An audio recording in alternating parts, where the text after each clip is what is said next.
Hello friends, welcome back. ഇന്ന് നമുക്ക് തട്ടുകടയിൽ നിന്നെല്ലാം കിട്ടുന്ന അതേ ടേസ്റ്റിലുള്ള സ്പൈസി ഫ്രൈഡ് റൈസ് വീട്ടിൽ തന്നെ ഒന്ന് ഉണ്ടാക്കി നോക്കിയാലോ. ഇതിനു വേണ്ടിയിട്ട് ആദ്യം തന്നെ നമുക്ക് ചിക്കൻ ഒന്ന് മാരിനേറ്റ് ചെയ്ത് വെക്കാം. അപ്പം ഞാനിതാ ക്ലീൻ ചെയ്ത ചിക്കനിലേക്ക് ആവശ്യത്തിന് ഉപ്പും പിന്നെ 1/4 ടീസ്പൂൺ മഞ്ഞൾപ്പൊടിയും 1/2 സ്പൂൺ മുളക് പൊടി പിന്നെ കുരുമുളക് പൊടി 2 സ്പൂൺ കോൺഫ്ലവറും കൂടി ഇട്ട് കൊടുക്കുന്നുണ്ട്. പിന്നെ ഇതാ ഇതിലേക്ക് കുറച്ച് മാഗിന്റെ ഓൾ ഇൻ വൺ ഫ്ലേവറും കൂടി ഇട്ടുകൊടുക്കുന്നുണ്ട്. കൂടാതെ 1 സ്പൂൺ ചിക്കൻ 65 മസാലയും കൂടി ഞാൻ ചേർത്ത് കൊടുത്തിട്ടുണ്ട്. അതിന്റെ വീഡിയോ ഞാൻ ഇതിൽ ആഡ് ചെയ്യാൻ വിട്ടുപോയിട്ടാണ്. ഇനി ഇതിലേക്ക് കുറച്ച് ചെറുനാരങ്ങ നീരും കൂടി ആഡ് ചെയ്തിട്ട് നല്ലോണം ഒന്ന് മിക്സ് ചെയ്ത് കൊടുക്കാം. ഇനി ഈ ഒരു ചിക്കൻ ഒരു അരമണിക്കൂറെങ്കിലും നമുക്ക് റെസ്റ്റ് ചെയ്യാൻ വേണ്ടിയിട്ട് വെക്കാം. സമയമില്ലെങ്കിൽ ഉടനെ ഫ്രൈ ചെയ്താലും മതി. ഇനി ഒരു പാനിൽ കുറച്ച് ഓയിൽ ഒഴിച്ചു കൊടുക്കുന്നുണ്ട്. എന്നിട്ട് നമുക്ക് ഈ ചിക്കനെല്ലാം ഒന്ന് ഫ്രൈ ചെയ്തെടുക്കാം. അപ്പോൾ ഈ ചിക്കൻ ഫ്രൈ ചെയ്യുന്ന സമയത്ത് നല്ലോണം ഓയിൽ ചൂടായതിനു ശേഷം മാത്രമേ ചിക്കനെല്ലാം ഇട്ട് കൊടുക്കാൻ പറ്റുള്ളൂ. അല്ലെങ്കിൽ ഇതിന്റെ കോട്ടിംഗ് എല്ലാം ഇളകിപ്പോവും. അപ്പോൾ ഓരോ പീസും കുറച്ച് ഗ്യാപ്പ് ഇട്ട് വിട്ടാൽ കുറച്ച് നന്നായിട്ട് ഫ്രൈ ആയിട്ട് കിട്ടും. മീഡിയം ഫ്ലെയിമിൽ വെച്ചിട്ടാണ് ഞാൻ ഇതൊന്ന് ഫ്രൈ ചെയ്തെടുക്കുന്നത്.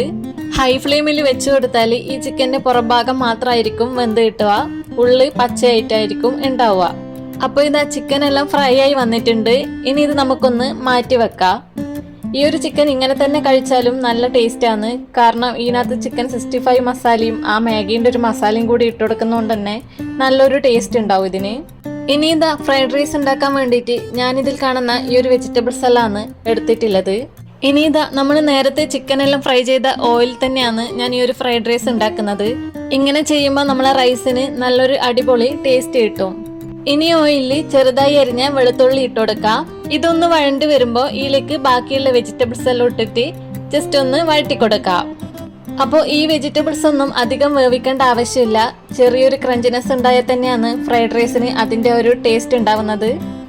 ഇനി ഇതിലേക്ക് ഒരു മാഗി ക്യൂബ് ചേർത്ത് കൊടുക്കാം. അപ്പോൾ ഈ മാഗി ക്യൂബ് എല്ലാം അലിഞ്ഞു വരുമ്പോൾ നല്ലൊരു ഫ്ലേവർ കിട്ടുന്നതായിരിക്കും. ഇനി ഇതെല്ലാം നല്ലോണം ഒന്ന് മിക്സ് ചെയ്തതിന് ശേഷം നമുക്ക് നേരത്തെ ഫ്രൈ ചെയ്ത് വെച്ച ചിക്കനും കൂടി ഇതിലേക്ക് ഇട്ട് കൊടുക്കാം.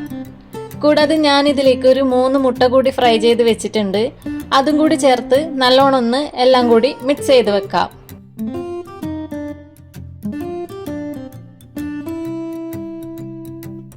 അപ്പോൾ ഇത് മിക്സ് ചെയ്യുന്ന സമയത്ത് അധികം ശക്തമായിട്ട് ഇളക്കൊന്നും വേണ്ട.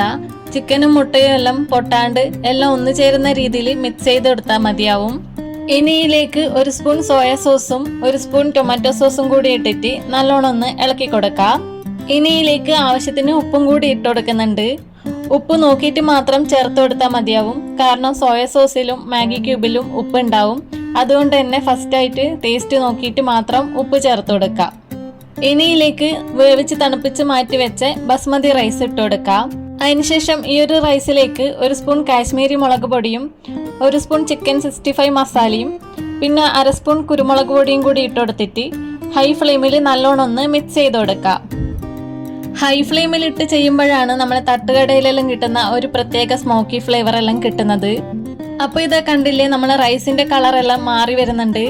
ചിക്കനും മുട്ടയും വെജിറ്റബിൾസും എല്ലാം ഒരുപോലെ മിക്സ് ആയാൽ തന്നെ കാണാൻ നല്ല ഭംഗിയും ഉണ്ടാവും. ഇനി ഇതിലേക്ക് അവസാനമായിട്ട് കുറച്ച് സ്പ്രിംഗ് ഓനിയനും മല്ലിയിലയും കൂടി ചേർത്ത് കൊടുക്കുന്നുണ്ട്. എന്നിട്ട് ഒരു തവണ കൂടി നല്ലോണം ഒന്ന് മിക്സ് ചെയ്ത് കൊടുക്കാം. അപ്പൊ ഇത് കണ്ടില്ലേ, കാണുമ്പോൾ തന്നെ കഴിക്കാൻ തോന്നുന്ന നല്ല തട്ടുകട സ്റ്റൈൽ സ്പൈസി ഫ്രൈഡ് റൈസ് ഇവിടെ റെഡി ആയിട്ടുണ്ട്. ഇതെല്ലാവരും ഒന്ന് വീട്ടിൽ ട്രൈ ചെയ്ത് നോക്കണം. നിങ്ങൾക്ക് എന്തായാലും ഇത് ഇഷ്ടപ്പെടും. അപ്പോൾ റെസിപ്പി ഇഷ്ടപ്പെട്ടില്ലെങ്കിൽ വീഡിയോ ലൈക്ക് ചെയ്യാനും അതുപോലെ ചാനൽ സബ്സ്ക്രൈബ് ചെയ്ത് സപ്പോർട്ട് ചെയ്യാനും മറക്കല്ലേ. അപ്പോൾ അടുത്തൊരു വീഡിയോയിൽ അടിപൊളി റെസിപ്പിയുമായിട്ട് വീണ്ടും കാണാം.